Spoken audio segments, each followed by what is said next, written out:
بسم اللہ الرحمن الرحیم۔ عزیز طلباء السلام علیکم۔ آج کا ہمارا 8th کلاس کے لیے ٹاپک ہے سر سید احمد کی خدمات یا تحریک علی گڑھ۔ 1857 کی جنگ آزادی کے بعد مسلمانوں کے اوپر انگریزوں کی طرف سے زندگی کا جو دائرہ کار تھا وہ انتہائی تنگ کر دیا گیا، اور انہوں نے جو ہے بہت زیادہ مسلمانوں کا استحصال کیا۔ یہ جنگ جو ہے یہ لڑی تو تمام ہندوستانیوں نے تھی، چاہے وہ ہندو تھے، سکھ تھے، مسلمان تھے، سب نے مل کے لڑی تھی، اور ان میں نا اتفاقی کی وجہ سے، باقاعدہ کوئی قیادت نہ ہونے کی وجہ سے اور منظم انداز میں جو ہے اس انگریزوں کے خلاف اس جنگ کو نہ لڑنے کی وجہ سے مسلمانوں کو اور ہندوستانیوں کو جو ہے اس میں شکست ہوئی، اور باقاعدہ طور پہ یہاں تاج برطانیہ کی برطانوی حکومت جو ہے یہاں باقاعدہ شروع ہوئی، اور ایسٹ انڈیا کمپنی کو تحلیل کر دیا گیا، اور اس کا نتیجہ جو ہے یہ نکلا کہ جو ہندو تھے انہوں نے مسلمانوں کے حوالے سے انگریزوں کے کان بھرے، اور مسلمانوں کو ہی اس غدر اور اس جنگ کا، اس بغاوت کا ذمہ دار قرار دیا، اور انگریزوں کو مطلب یہ یقین دلایا کہ کیونکہ مسلمانوں سے ہی آپ نے یہاں حکومت چھینی ہے، اور انگریزوں نے بہادر شاہ ظفر کو بھی گرفتار کر لیا، اس کو بھی رنگون کی جیل میں جو ہے کالا پانی میں جا کے بند کر دیا اور قید میں ڈال دیا، اور اسی طرح آپ لوگوں نے ان سے اقتدار لیا، تو یہی دوبارہ ان کی طرف سے کوشش تھی کہ وہ حکومت جو ہے آپ سے چھینے، اور انہوں نے یہ بغاوت کی اور آپ کے خلاف جو ہے جنگ آزادی لڑنے کی ایک ناکام کوشش کی ہے، اور اس طرح انگریزوں کو ہندوؤں نے اپنی چالاکی سے اس بات پہ کافی حد تک مطلب یقین دلوانے میں وہ کامیاب ہوئے۔ اب مسلمانوں کے اوپر اس کا بڑا نیگیٹو اثر ہوا، اور مسلمانوں کے ساتھ انگریزوں کا جو سلوک تھا وہ سخت سے سخت تھا۔ زمینوں سے ان کی بے دخلی کی گئی، زمینیں چھین لی گئیں، اسی طرح نوکریاں جو ہیں آسانیوں سے ان کو نکال دیا گیا، اور اگر کوئی نوکری آتی بھی تھی تو اس پہ یہ لکھا ہوا ہوتا تھا کہ اس جاب کے لیے جو ہے کوئی بھی مسلمان اپلائی کرنے کا جو ہے اہل نہیں ہے، یا اپلائی کرنے کی زحمت نہ کرے، اور بہت سارے کاروبار، ان کی دکانیں، تجارتی حوالے سے نقصان ان کو ہوا، بہت سارے مسلمانوں کو سرے عام چوکوں پہ پھانسیاں دی گئیں، مطلب ٹینکس کے سامنے جو ہے ان کو کھڑا کر کے ان کو اڑا دیا گیا، اس طرح کی بہت زیادہ ظلم و تشدد کیا گیا۔ جاب سے، تعلیمی اداروں میں ان کو داخلے نہیں ملتے تھے، زمین سے ہٹ کے دیگر جو مطلب نوکریاں تھیں ان سے تو نکال ہی دیا گیا۔ ایک زبان کے حوالے سے بڑا مسئلہ سامنے آیا کہ یہاں فارسی کی جگہ جو ہے انگریزی زبان انگریزوں نے جو ہے، برطانیہ والوں نے وہ مختلف تعلیمی اداروں میں بھی اور دفتر جو ہے سرکاری دفاتر میں بھی وہ شروع کر دی۔ تو اس سے ہندوؤں کو تو خاص کوئی فرق نہ پڑا، کیونکہ ہندو پہلے بھی یہی سمجھتے کہ یہاں فارسی جو ہے وہ بھی غیر ملکی زبان ہے، اور اب اگر فارسی کی جگہ انگریزی آ گئی تو یہ بھی غیر ملکی زبان ہے، ان کو کوئی خاص فرق نہ پڑا۔ لیکن مسلمانوں کے لیے ایک بہت بڑا دھچکا تھا، کیونکہ مسلمانوں کی تمام تاریخ جو ہے فارسی ہے، عربی ہے، اس میں تھی، تو جب آپ کسی کی زبان جو ہے وہ ختم کرتے ہیں تو زبان جو ہے ایک قسم کا آپ اس سے تاریخ چھین رہے ہیں، اس کا حافظہ اس سے چھین رہے ہیں، تو اس سے قومیں جو ہیں کافی کمزور پڑ جاتی ہیں، اور اپنے تاریخ سے جب ان کا ربط ختم ہوتا ہے تو ان کی آئندہ آنے والی نسلیں بھی وہ اپنا جو ایک اپنی اقدار ہوتی ہیں، یا اپنی جو ایک اپنا تشخص ہوتا ہے وہ برقرار نہیں رکھ پاتی۔ تو یہ بھی ایک بہت بڑا مسلمانوں کے لیے مطلب اہم جھٹکا تھا۔ اسی طرح دوسرا جو اہم یہ تھا کہ اس وقت جو ہے جو ہمارے سر سید احمد خان تھے، جو کہ 17 اکتوبر 1817 کو دہلی میں پیدا ہوئے، انہوں نے جب یہ ساری چیزیں دیکھیں تو انہوں نے مسلمانوں کی اس حالت کے اوپر ان کو بہت زیادہ مطلب وہ رنجیدہ ہوئے، افسوس ہوا، اور اس مسئلے سے اور اس مشکل سے نکالنے کے لیے انہوں نے اس کا جو حل سوچا وہ یہ تھا کہ تعلیمی میدان میں اسپیشلی معاشی اور اسپیشلی جو ہے تعلیمی حوالے سے مسلمانوں کو مضبوط کیا جائے، اور اس وقت کہا جاتا ہے کہ 1859 سے 1875 تک تقریباً 15-16 سال کے عرصے میں مسلمان جو گریجویٹ تھے بی اے تھے پورے ہندوستان کے اندر، وہ تقریباً 15 تھے، 15 سے 20، اور جو ہندو اس وقت گریجویٹ تھے وہ 720 تھے۔ تو یہ اتنی مارجن تھا، مطلب ڈفرینٹ فرق تھا ہندو اور مسلمانوں کی تعلیمی مطلب صورتحال میں، جو تقابلی ایک وہ لیا گیا، تو ایک اعداد و شمار لیے گئے. تو اس حوالے سے سر سید کا یہی تھا کہ میں جس قدر ہو سکتا ہے مسلمانوں کو تعلیمی حوالے سے جو ہے وہ مضبوط کروں. اور اس طرح انہوں نے باقاعدہ جو ہے مختلف جرائد اور رسائل لکھے، کتابیں لکھیں، جن میں جو ہے سب سے اہم اس وقت کا جو رسالہ تھا سر سید احمد خان صاحب کی طرف سے، وہ تھا رسالہ اسباب بغاوت ہند، جس میں انہوں نے مختلف نکات لیے اور اہم مطلب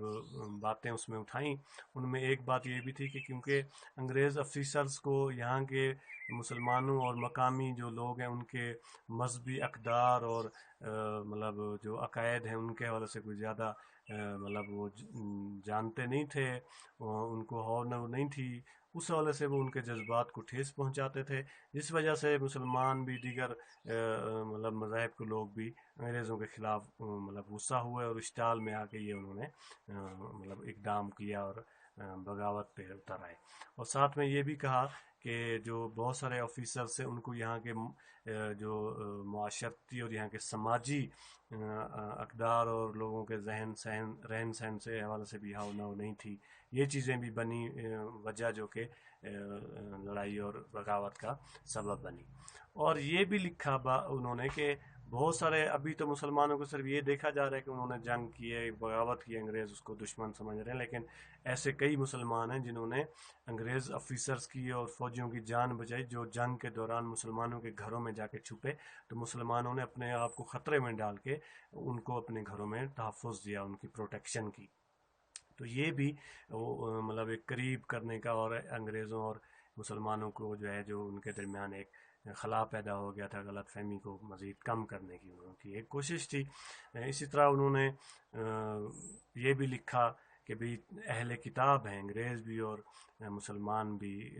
عیسائی اہل کتاب ہے، مسلمان بھی، تو یہ وہ بھی حضرت عیسیٰ کو مانتے ہیں، مسلمان بھی اس کو نبی مانتے ہیں، ان کے عقیدے کا ایک مطلب حصہ ہے، اور ان کے ساتھ اہل کتاب کے ساتھ کھانا پینا بھی جائز ہے. تو یہ چیزیں بھی مسلمانوں اور انگریزوں کے درمیان مطلب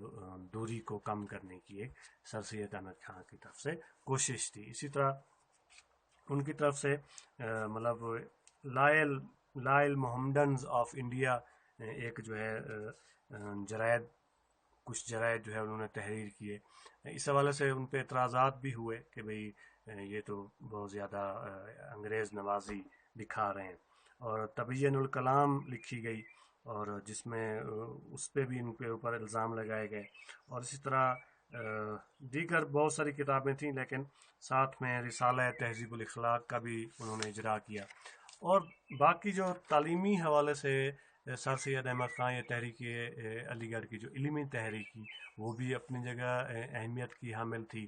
اس میں سب سے پہلے انہوں نے 1859 میں جو ہے خود سر سید احمد خان جو کہ 17 اکتوبر 1817 میں دہلی میں پیدا ہوئے، انہوں نے اپنی جاب کا آغاز ایک کلرک کی حیثیت سے، انگریز کے کلرک کی حیثیت سے شروع کیا. پھر یہ جج بنے، پھر یہ اس وقت کے انڈین سول سروس کمیشن جو تھا اس کے رکن بنے. تو یہ اس طرح آگے بڑھے. پھر انہوں نے یہ پہلا 1859 میں جو ادارہ تھا وہ انہوں نے یہاں پہ بنایا مراد آباد میں، جس میں جو ہے باقاعدہ انہوں نے ایک مدرسہ بنایا 1859 میں. اس میں فارسی اور عربی میں جو ہے تعلیم دی جاتی تھی. پھر 1862 میں انہوں نے غازی پور میں جو ہے ایک ادارہ قائم کیا، اور وہاں بھی اسی طرح تعلیم دی جاتی تھی. اور 1863 میں سائنٹیفک سوسائٹی انہوں نے اس کی بنیاد رکھی، جس میں مطلب ایک جرائد جو ہے وہ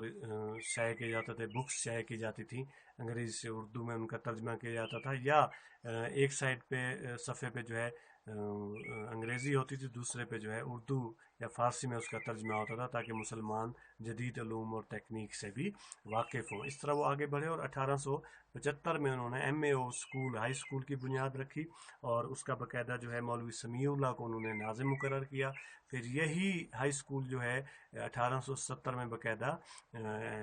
اس نے کالج کی وہ اختیار کر لی اور تقریباً کوئی 74 ایکڑ زمین اس کو اس وقت کے انگریز آفیسر نے جو ہے، حکومت جو تھی برطانوی، اس نے اس کو الاٹ کی،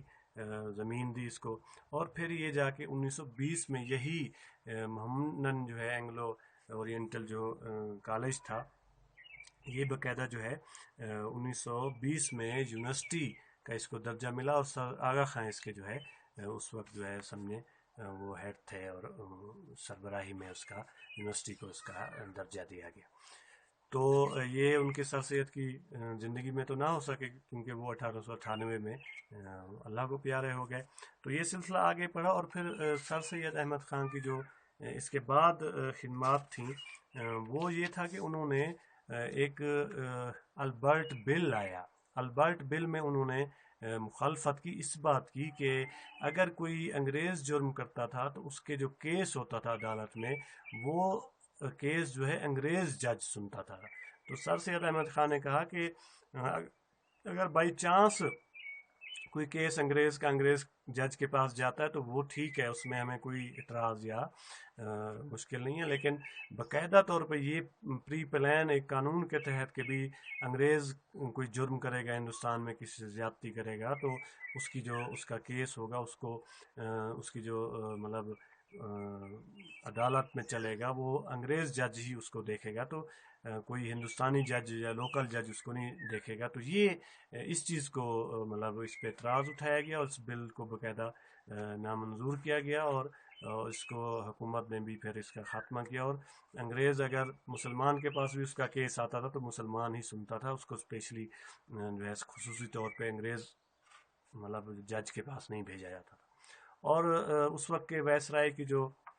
لوکل انہوں نے مقامی خود اختیار گورنمنٹ کے نام سے ایک لوکل کونسلوں کا نظام متعارف کرایا 1883 میں. تو اس میں بھی باقاعدہ مسلمانوں کو جداگانہ رکنیت اور مطلب ایک حصہ دینے کے حوالے سے بھی انہوں نے احتجاج کیا، نکتہ اٹھایا. تو اس کو بھی انگریز حکومت نے منظور کیا، اور اس میں باقاعدہ جداگانہ حیثیت سے جو ہے مسلمانوں کو سیٹیں اور وہ دی جاتی تھی. اور ساتھ میں مسلمانوں کے حوالے سے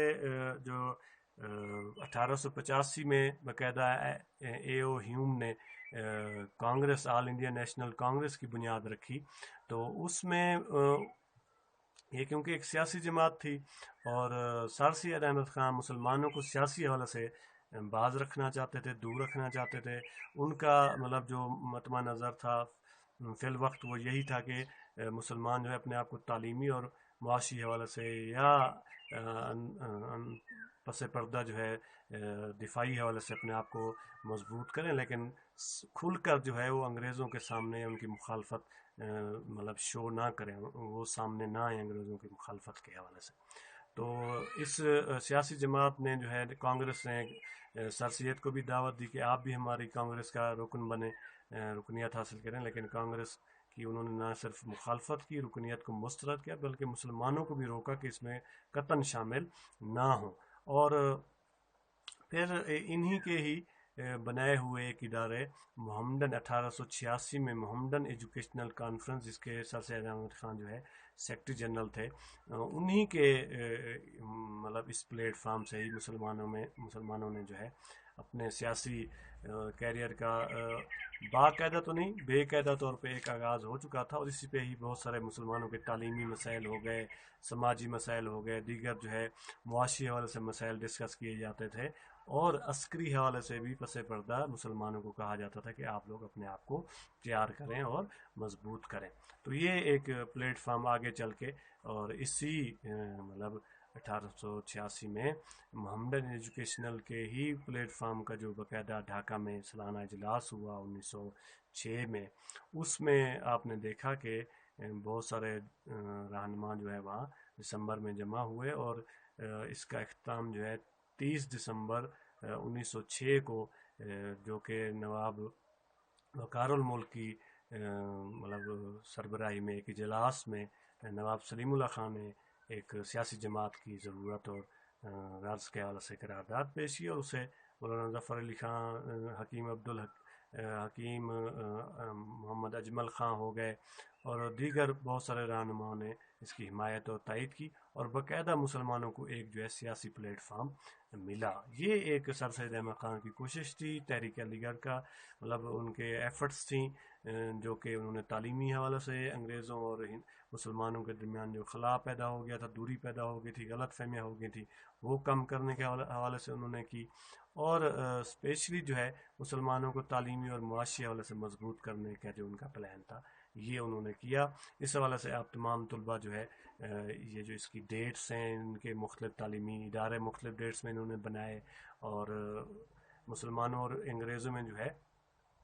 دوری کو کم کرنے کے لیے جو ہے مختلف اقدامات اور رسالے اور نکات اور وجوہات بتائیں۔ یہ آپ اپنی کتاب میں کاپی دیکھ کے اور میرے لیکچر سے جو ہے آپ نوٹ بھی کریں گے، اور کوشش کریں گے کہ اپنی کتاب میں بھی اس پورے سر سید احمد خان اور تحریک علی گڑھ اور اس کو آپ دیکھ لیں گے، اور ملیں گے آپ سے انشاءاللہ نیکسٹ ٹاپک کے ساتھ جو کہ مسلمانوں کے تعلیمی ادارے تھے اس وقت کے، وہ ہم آپ کے اس کا باقاعدہ تذکرہ کریں گے۔ بہت شکریہ۔